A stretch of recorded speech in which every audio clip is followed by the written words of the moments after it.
नमस्कार, मैं हूं निशा बंत। लीगली स्पीकिंग के इस खास प्रोग्राम में आपका स्वागत।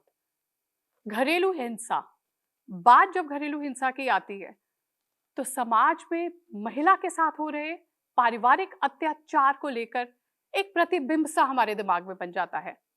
अगर घरेलू हिंसा सिर्फ महिलाओं तक ही सीमित रह जाती है तो क्या पुरुष इस हिंसा से अछूते रह जाते हैं? वो बुजुर्ग माता पिता जो शारीरिक के साथ साथ आर्थिक रूप से भी किसी और पर आश्रित हैं, और उन लड़कियों का क्या जो शादी ना होने की वजह से और तलाकशुदा होने की वजह से अपने भाइयों या और रिश्तेदारों पर एक बोझ बन जाती हैं और उनके हाथों एक हिंसा का विषय बनती हैं। सिर्फ शारीरिक ही नहीं, किसी इंसान पर मानसिक, मौखिक, भावनात्मक यौन शोषण किसी ऐसे व्यक्ति द्वारा किया जाना जिसके साथ उसके पारिवारिक रिश्ते हों, ये सभी घरेलू हिंसा का ही हिस्सा है। तो सर, हमने बात करी पुरुषों के लिए। यस। अगर हम महिलाओं के से संबंधित बात करते हैं तो हमारे पास में बहुत ही महत्वपूर्ण और मूल्यवान प्रावधान जो हैं, जैसे कि आपने भी सेक्शन 498 की बात करी, आईपीसी की, और अगर हम बात करते हैं तो protection of women domestic violence act 2005 की। तो हमारे पास में कानून ने हमें इतने अच्छे प्रावधान दिए हैं अपनी महिलाओं की सुरक्षा के लिए, ठीक है, पर फिर भी इस अपराध में इतनी तेजी से वृद्धि होने के क्या कारण हो सकते हैं? ऐसा क्या प्रभावशाली निवारक हो सकता है? How can we have an effective deterrent? Actually society का इंडिविजुअलिस्टिक हो जाना इसका सबसे बड़ा रीजन है जी। क्योंकि कहीं ना कहीं सोसाइटी जिस मूव पे है वहां वो सेल्फ इंटरेस्ट को ज्यादा इंपॉर्टेंस दे रही है। वो कॉमन थॉट, कॉमन बेनिफिट्स को इग्नोर कर रही है। तो वो बाहर करते करते घर में भी करने लग रही है। अगर कई बार हमारे अपने बाहर के आचरण अपने आप घर में आ जाते हैं जी। तो इसका सबसे बड़ा रीजन इंडिविजुअलिस्टिक होना है कि हम केवल सेल्फ की बात कर रहे हैं, हमें क्या सूट कर रहा है। This is the reason of dispute and problem. जो वुमेन्स के साथ प्रॉब्लम हो रही है उसका भी रीजन यही है कि उसकी चीजों को इंपॉर्टेंस उसके मेल पार्टनर द्वारा नहीं दी जा रही है। जी, इंपॉर्टेंस नहीं दी जा रही है, और कहीं ना कहीं हम ये भी समझते हैं कि हम मारपीट उसके साथ कर सकते हैं जिसके साथ बहुत आसान होता है करना। yes. और जो बहुत इजीली अवेलेबल होता है। yes. विक्टिम जो हमारे घर, खुद के घर में रहता है। exactly. तो उसके साथ में आसान होता है डोमेस्टिक वायलेंस अटेम्प्ट करना। yes, उसमें भी रीजन एक तो बायोलॉजिकल लेडी कहीं ना कहीं कमजोर होती है, पहला इशू। दूसरा इशू कि उसके फोन पे या उसके कॉल पे तुरंत एक्शन नहीं हो जाता, तो वो फियर नहीं रहता, तो उन्हें पावर मिल गई। फिजिकली कहीं ना कहीं पुरुष निश्चित ही हार्ड होता है कंपैरिजन टू विमेन, तो इसकी वजह से उसमें ये इग्नोरेंस आ जाती है और तुरंत ही कॉल पे कोई एक्शन उसके अगेंस्ट नहीं होता क्योंकि सिस्टम में काम बहुत है, उसमें डेट पड़ेंगी, सालों लगेंगे। तो उस हरेसमेंट से बचने के लिए लेडी इच्छा भी नहीं कर पाती कि वो एक फोन करे। जबकि अच्छा, अगेन ये सारी प्रॉब्लम पॉपुलेशन से रिलेटेड है। किसी भी डेवलप्ड कंट्री की बात आप कर लें जिसमें पॉपुलेशन कंट्रोल्ड है, संसाधन है उनके पास, उनके एक फोन से कोई भी अपने बच्चे को नहीं मारता जी। हमारे यहाँ तो बच्चे को डांट दोगे आप वहां अपने बच्चे से भी मिसबिहेव कर दोगे और डायरेक्ट या इनडायरेक्ट स्कूल के टीचर जो ट्यूशन पढ़ाने आती है उसे पता चल जाएगा, तो वो सोशल वेलफेयर के लोग विद इन 24 आवर्स आपके घर आके उस इश्यू को रिजॉल्व करेंगे, इन्वेस्टिगेट करेंगे, रिजॉल्व करेंगे या पनिश करेंगे। जी। यहाँ नहीं है, इस वजह से है। जी बिल्कुल, एक मनोवैज्ञानिक स्थिति का जो है वो ध्यान रखा जाता है जिससे हमारी सोसाइटी आगे चल के खराब ना हो। तो विदेशों में जो है ये चलन है, पर हमारे यहाँ मारपीट बहुत आसान है भारत में। तो उसका रीजन यही है कि हमें फियर नहीं है। जो जस्टिस डिलीवर होगी वो इतना डिले हो जाएगा कि जिसे जस्टिस चाहिए उसका ही एफर्ट करने की इच्छा खत्म हो जाएगी। जी जी जी। तो इसका फायदा दूसरा पक्ष उठाता है। Not in only dispute between male and female, all type of in all type of commercial disputes and other disputes, जो बड़ा होता है वो उसका फायदा उठाता है और छोटों का शोषण होता है। यहां भी यही है कि जिसका हायर साइड है वो इसका फायदा उठा लेता है और जो वीकर साइड पे होता है उसका शोषण हो जाता है। That's it. जी सर, अगर हम बात करें माता पिता की, जो बुजुर्ग हैं, एल्डरली पीपल हैं हमारे देश में, हमारे पास संविधान ने हमें बहुत अच्छे प्रावधान दिए हैं उनकी सुरक्षा के लिए। जैसे कि अगर हम बात करें तो Hindu maintenance and adoption act 1956 है, जो कि मेंटेनेंस ऑफ एल्डरली पीपल की बात करता है। सेक्शन 125 सीआरपीसी है जो मेंटेनेंस की बात करता है उन बुजुर्गों के लिए जो आर्थिक रूप से अपने आप को मेंटेन करने में असमर्थ हैं। और जो रिसेंट जो एक्ट है maintenance and welfare of parents, जो है एंड सीनियर सिटीजन्स के लिए जो एक्ट है, जिसमें बुजुर्गों के फंडामेंटल राइट्स को सिक्योर करने की ये एक्ट बात करता है। तो मैं अगर बात करूं उसमें सेक्शन 24 की, जो बुजुर्गों को अबैंडन करने के लिए या उनको ना मेंटेन करने के लिए इम्प्रिजनमेंट तक के प्रावधान हमें देता है। तो क्या आपको लगता है कि हमारे बुजुर्गों की सुरक्षा के लिए ये प्रावधान पर्याप्त हैं? ये जो भी प्रोविजंस हैं 125 से लेके के सारे जितने भी प्रोविजंस हैं जी, उस पे मूव करना इज अ डिफिकल्टी। जो पेरेंट्स हैं, मेरे पास पेरेंट्स के भी डिस्प्यूट हैं और ढेर सारे लोगों को मैं जानता हूं।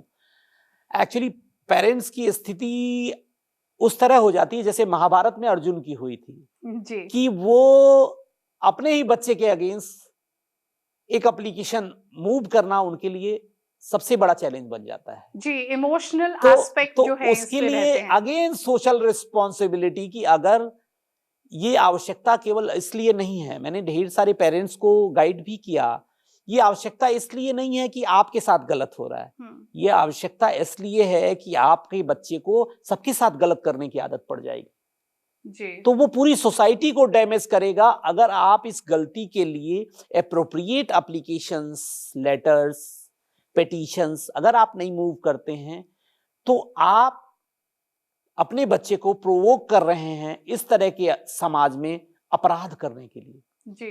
तो इस तरह की अवेयरनेस की आवश्यकता है उन बुजुर्गों को जिसके साथ अनफॉर्चुनेटली ऐसी इंसिडेंट होते हैं। जी, और लॉ के सपोर्ट के साथ साथ मेरा ये भी मानना है कि एक सोशल सपोर्ट माता पिता को उस उम्र में बनाने की बहुत ज्यादा जरूरत है। सोशल सपोर्ट तो रीजन ये होता है कि सोशल सपोर्ट एक एज के बाद जी, आप कुछ डिलीवर नहीं करते तो लोगों का आकर्षण आपसे नहीं होता। जी बिल्कुल। जैसे रिटायरमेंट जो भी आदमी बेस्ट परफॉर्म करता है अपने प्रोफेशन में, अपने जॉब में, आफ्टर द रिटायरमेंट वो डिलीवर नहीं कर पाता कुछ, बिकॉज कि उसे रिटायर कर दिया जाता है या जो भी रीजंस हैं।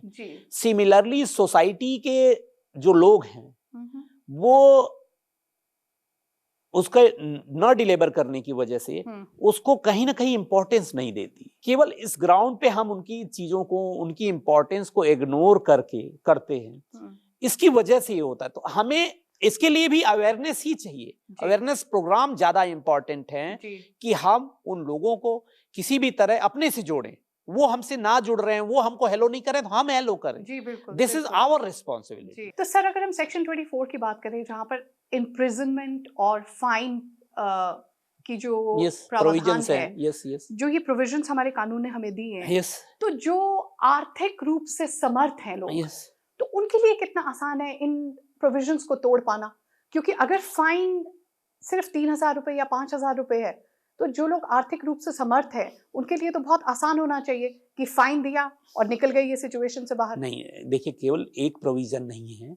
जैसे सपोज करिए कि अगर आप 125 में जाते हैं तो आपकी स्टेटस के अकॉर्डिंग है, मींस कि अगर मैं मर्सिडीज में चल रहा हूं तो मेरे फादर को भी टैक्सी की मर्सिडीज मंगा के जाने के राइट दिए जाते हैं। मींस कि जिससे आप क्लेम कर रहे हो उसके स्टेटस पे ही आपको रहने को दिया जाता है। तो ये अमाउंट ऐसे बाउंड्रीज में नहीं है कि 3,000, 5,000 और 10,000 दिए जाएंगे। जी। हो सकता है कि 1 लाख दिए जाएं। जी। और केवल बुजुर्गों नहीं है, वाइफ्स के लिए भी है। ढेर सारे मैटर्स हैं जिसमें आपको बेसिक दिया जाता है, लेकिन लमसम 1/3 सैलरी तो दे दिया जाता है। तो सर हमने बात करी अपने बुजुर्गों से रिलेटेड डोमेस्टिक वायलेंस की, पुरुषों से रिलेटेड डोमेस्टिक वायलेंस की और महिलाओं से रिलेटेड डोमेस्टिक वायलेंस की। तो हमारा ये जो महिलाओं के लिए प्रोटेक्शन एक्ट है अगेंस्ट डोमेस्टिक वायलेंस, तो इसमें अगर हम सेक्शन 6 में जाएं तो इसमें आश्रय व्यवस्था की बात करी है कानून में।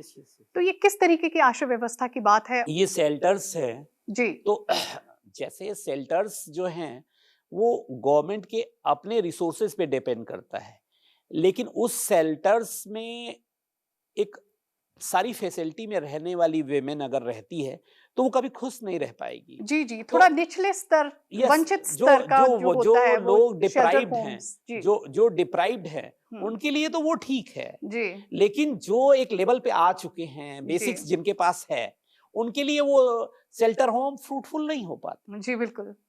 जब ये शेल्टर होम का कंसेप्ट बाहर की कंट्रीज से ही आया, वहां जो शेल्टर होम्स हैं वो भी वैसे हैं जैसे एक नॉर्मल घर है जी। हमारे यहाँ ऐसा नहीं है, तो वो उनके लिए पनिशमेंट हो जाएगा। जो नॉर्मल फैमिली के लोग हैं, जो बेसिक्स हैं, उनको तो ठीक है, यहाँ प्रॉब्लम आ गई वो शेल्टर होम चले गए, लेकिन जो एक लेवल पे आ गए हैं, लोअर इनकम ग्रुप से ऊपर आ गए हैं, मिडिल इनकम ग्रुप में हैं, हायर इनकम ग्रुप में हैं, तो उनके लिए शेल्टर होम्स एटलीस्ट उस लेवल का तो होना चाहिए ना। राइट।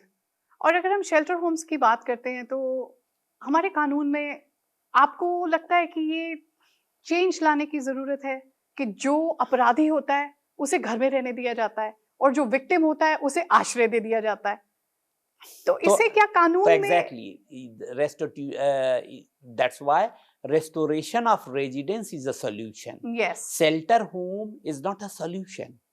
Yes. Shelter home उन लोगों के लिए है जिनके पास कुछ भी नहीं है जी। और दूसरी पार्टी के पास भी कुछ नहीं है। जी जी। लेकिन अगर आपका अपोनेंट के पास सारे रिसोर्सेज हैं तो रेस्टोरेशन जी of her right is important only. जी जी।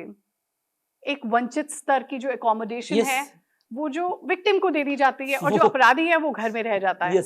तो ये थोड़ा सा बैलेंस जो हमारी सोसाइटी में उससे नहीं हो पाता है। कानून को इसे स्पष्ट रूप से नहीं डिफाइन करना चाहिए।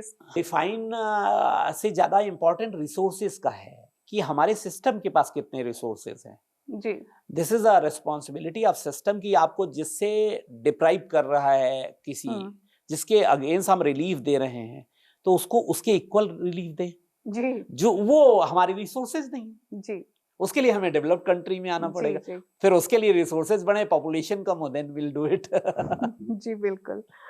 सर जांच अधिकारियों का क्या योगदान है और क्या गिरफ्तारी के लिए हमारे कानून में स्पष्ट निर्देश हैं?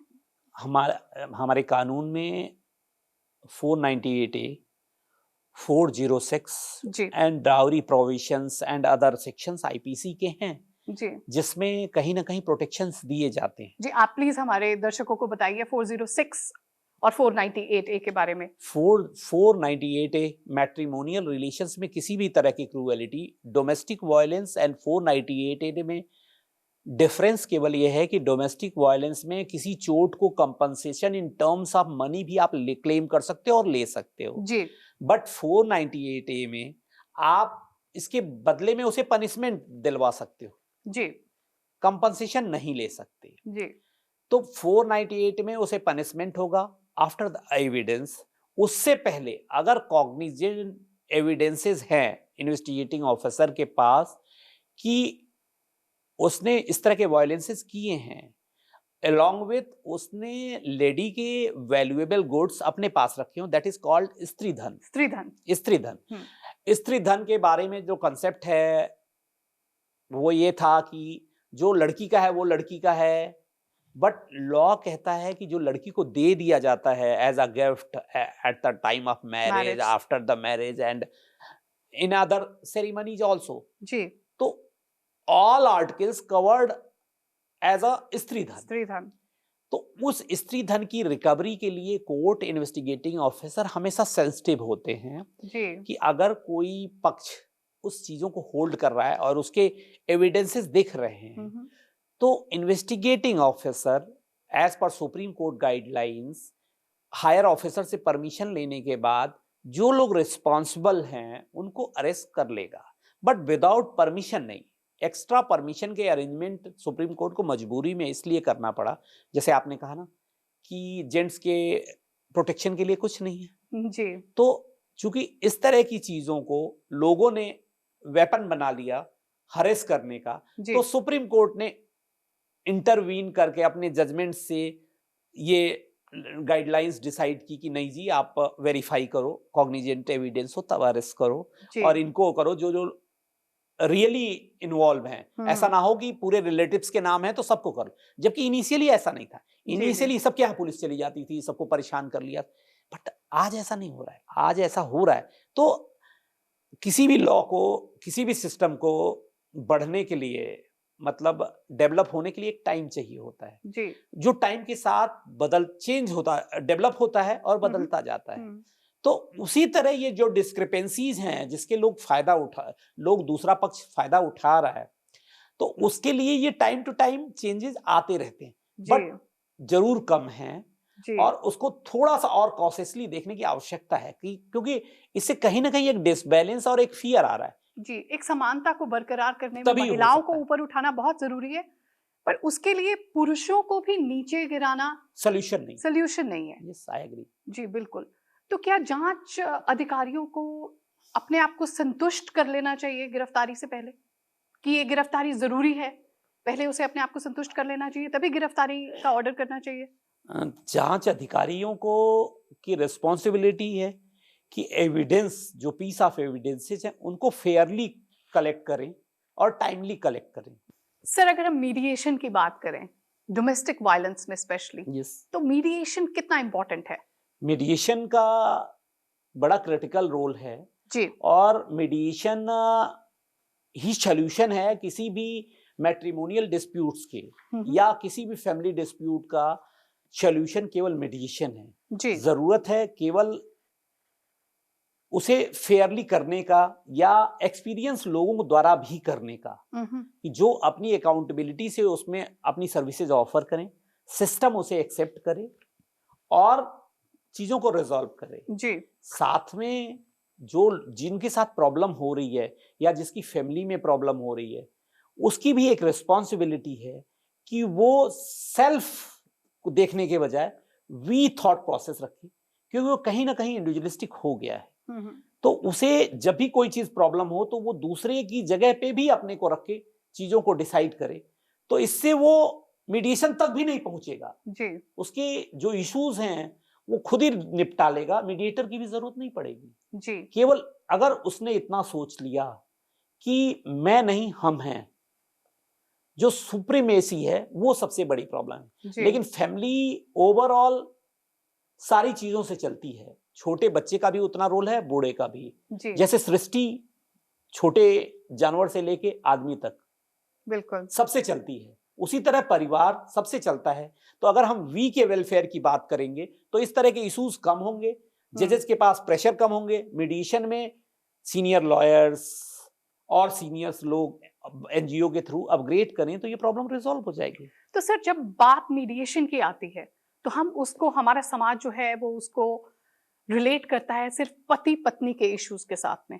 क्या माता पिता और बच्चों को भी लेके मीडिएशन होनी चाहिए अगर Yes. डोमेस्टिक वायलेंस है तो? यस यस, इसकी क्या इंपॉर्टेंस रहेगी? समटाइम्स कोर्ट और मीडिएटर्स बुलाते भी हैं, लेकिन चूंकि वर्क प्रेशर अगेन होने की वजह से, इसे जी। सॉर्ट करने की वजह से मीडिएशन कम हो पाता है कि वो तुरंत ही रिफ्यूज करके प्रोसीजर में डाल देते हैं। लेकिन इस पे ज्यादा काम करने की आवश्यकता है और भी तरीकों से। जी मीडिएशन नॉट अ प्लेस जो फिक्स किया हुआ है वहां, बल्कि उनके घर पे, सोसाइटी पे।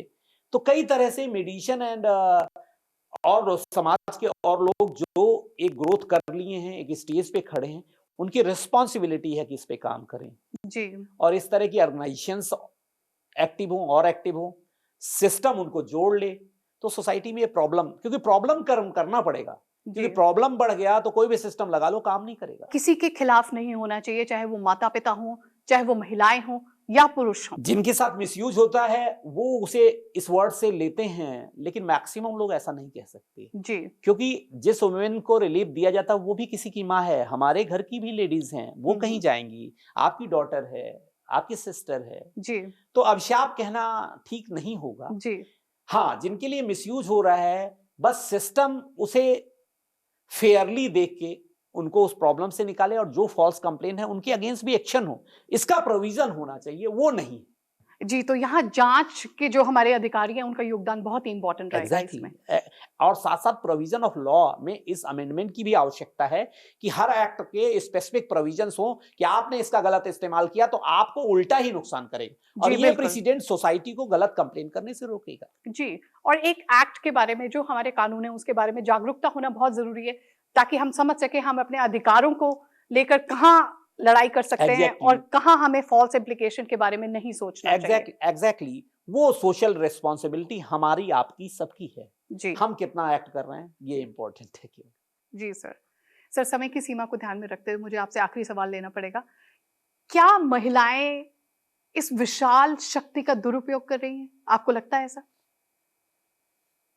कॉमन आंसर एक्सेप्शंस हैं जी लेकिन सारी कर रही हैं ये नहीं कहा जा सकता, कोई भी नहीं कह सकता, नॉट मी ओनली। जी, सब लोग एक जैसे नहीं होते हैं। यस, एक्सेप्शंस हैं कि एब्सोल्यूट पावर करप्ट एब्सोल्यूटली, तो कहीं ना कहीं जो स्पेशल एक्ट के स्पेशल पावर्स हैं इसका मिसयूज कुछ लोग जरूर कर रहे हैं जी लेकिन उसके लिए अगर हमारा सिस्टम उन चीजों को फेयर के दोनों पहलुओं को देखे तो उससे जिसके साथ मिसबिहेव हो रहा है या जो लोग हरेस हो रहे हैं उनके साथ भी जस्टिस हो पाएगा।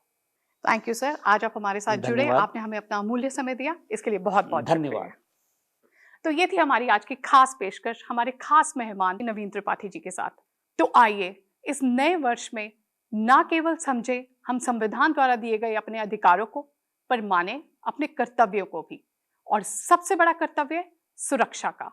सुरक्षा अपने आत्मविश्वास की, सुरक्षा अपने शरीर की। तो उठें और अपने शरीर की सुरक्षा करें, निभाएं अपने मौलिक कर्तव्यों को भी, क्योंकि आपको हक है अपनी सुरक्षा का। ईमेल करें आपकी राय या कोई भी प्रश्न, जिम्मेदार बने, सजग रहें। इस सप्ताह के लिए मैं निशा बंत लेती हूं आपसे विदा। फिर मिलेंगे अगले सप्ताह आज ही के दिन इसी समय इसी चैनल पर एक नए मेहमान और एक नए कानूनी मुद्दे के साथ। तब तक के लिए दीजिए इजाजत। नमस्कार।